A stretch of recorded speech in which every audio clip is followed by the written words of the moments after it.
कर आई हूँ गुरुजी का ये सबसे प्रचंड टोटका है। जी हाँ, ये वो टोटका है जिससे चंद मिनटों में वशीकरण हो जाता है। क्या आपने कभी सोचा है कि चंद मिनटों में वशीकरण कैसे हो सकता है? जी हाँ, तो आइए समय ना बर्बाद करते हुए मैं आपको बताती हूँ कि आखिर कैसे चंद मिनटों में आप किसी को अपने वश में कर सकते हैं, किसी को अपने प्यार में पागल कर सकते हैं। परिवार में कोई रूठ गया है, कोई तनाव हो गया है, मियाँ बीवी में अनबन हो गई है, मियाँ बीवी की बात नहीं सुनता और बीवी जो है मियाँ की सुन के राजी नहीं है, तो ऐसे में अगर ये वशीकरण का तरीका दोनों में से कोई भी अपनाता है तो जो रिश्ते हैं उसमें इतनी मधुरता आ जाएगी जो शायद पहले भी ना थी। अगर ऐसी मधुरता आप अपने रिश्ते में चाहते हैं, ऐसा प्यार आप अपने रिश्ते में चाहते हैं, तो इस वशीकरण के तरीके को ज़रूर अपनाइएगा। तो आइए मैं बताती हूँ आपको कि आपको क्या क्या सामग्री है जिसकी आवश्यकता होगी। तो सबसे पहले आपको 3 नींबू चाहिए और इसके साथ आपको एक सफ़ेद कपड़ा और एक लाल पेन की भी आवश्यकता होगी। इन 3 चीज़ों के माध्यम से आप किसी को अपने वश में कर सकते हैं। तो आइए विधि शुरू करते हैं। सबसे पहला नींबू जो आपको लेना है उसके ऊपर आपको लिखना है 786।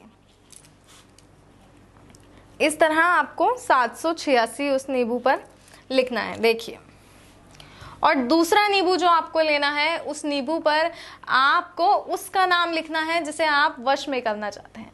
मान लीजिए जिसे आप वश में करना चाहते हैं उसका नाम है रीना, तो आप लिख दीजिए रीना,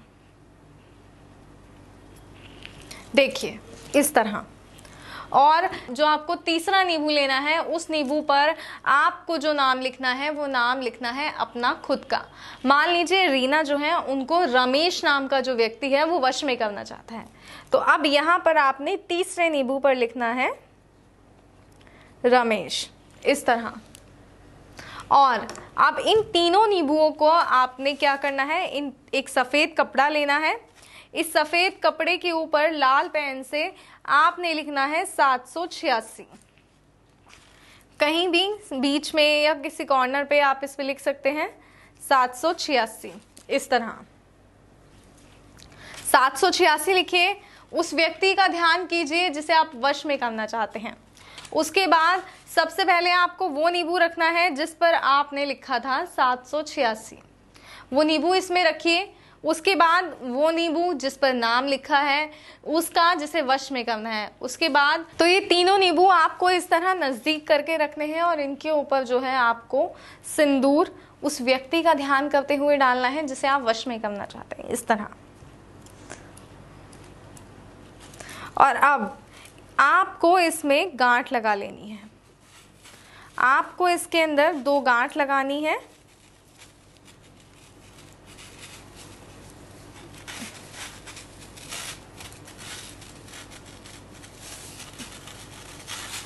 एक इस तरह और एक इस तरह। और ये गांठ लगाते वक्त आप ध्यान रहे कि आपको उस व्यक्ति को जिसको आपको वश में करना है उसका ध्यान करना है। इस तरह आप यहाँ एक पोटली तैयार कर लेंगे। जैसे ही आप ये पोटली तैयार कर लेंगे, इस पोटली में आपको क्या करना है, इस पोटली को ले जाकर आपको एक बहते हुए पानी के अंदर छोड़ देना है।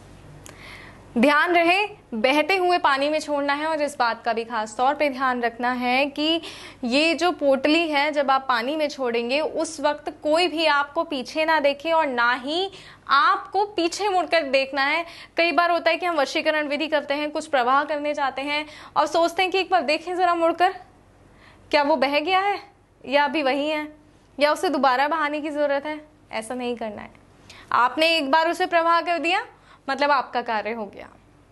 जी हाँ, और जैसे ही प्रवाह कर कर आप अपने घर में आएंगे, मानो आपका प्यार आपके सामने ही होगा।